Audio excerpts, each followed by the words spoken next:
everyone, welcome back to ASX Market Watch and charting trend signals around the world. Here we look at all the indices around the world from America, Europe, down under Australia, and of course Asia. And we determine which way these indices are heading so that we might find out which way 3 out of 4 stocks within those indices are heading. So very simple stuff, guys, starting straight away down under as well, down under Australia. And I mean, it's been such an interesting week simply because of all the news that comes out. And obviously, if you ignore the news and look at the charts, then it really tells the story for you. And a lot of people are throwing around the term bear market rally and short position covering. For example, this tiny little rally that we've got at the moment, a lot of people are just attributing that to all the shorts, the short sellers just covering their positions right now. Now, there's only one way to tell if that's actually the case, and that is to look at our stronger sort of trend signal. Now, the stronger trend signal that we're looking at on the All Ordinaries, just to jump to it, to cut to the chase here, it's this bar is what we're looking for. If it's a close above this bar, we basically, if it does continue up around the 4,450 level, that's what we're looking for on the All Ordinaries to trigger a new uptrend. And yeah, so that would mean that it would close above this downtrend line, and the downtrend line which has provided resistance for us in the past, and often it does in the future as well. So you might find that it might find a bit of resistance around this trend line, but yeah, that's another story. Anyway, this is the real level to beat. This is this single bar here shows a lot of sellers because the market has come back down throughout the day. Basically, yeah, it's a low open and a low close and a long bar throughout the day. That just means that sellers have come back in throughout the day to push the prices down, and as you can see, the prices did go down from there. Very simple stuff. So yeah, that is what I'm waiting for personally. I'm just waiting for a more solid trend signal. In the meantime, there are certainly plenty of stocks in the All Ordinaries that are rising.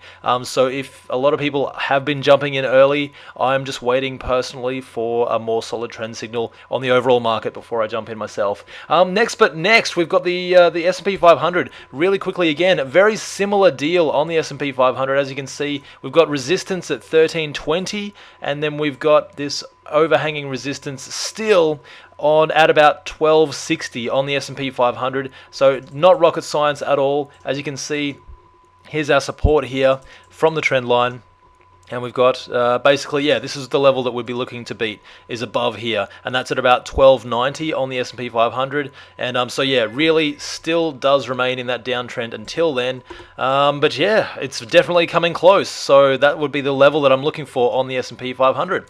Very simple stuff, guys. Again, yeah, it's definitely not rocket science at all. And this is the FTSE in Europe. And, again, very, very similar. So all the world is just becoming sort of it's moving in one big mass at the moment, which is great.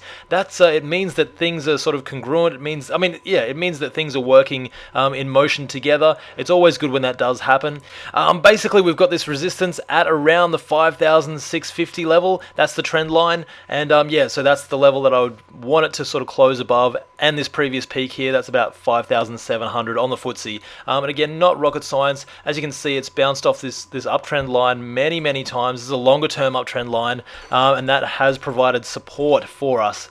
But until then, around this level is the level to beat, this peak here. So next what we've got is the Nikkei really quickly. And again, the Nikkei is still in a downtrend. The Nikkei, again, we did call the downtrend approximately here, called another downtrend here, but yeah, that's another story. As far as I'm concerned, it will stay in that downtrend until this downtrend line is breached. So it would be looking for you might find a little bit of resistance around this level. If it was to continue up, then it would sort of consolidate and then move upwards from there. But that's just at the moment, it's still in a downtrend. Not rocket science in any way, shape, or form. Very simple stuff. And the same for the Shanghai Composite, guys. Very simple. It's still in that downtrend, even though people are talking about a rally. There's no question about it. China is definitely in a downtrend. Again, we called a downtrend here on the Shanghai Composite here as well. And yeah, still we called resistance right here as well.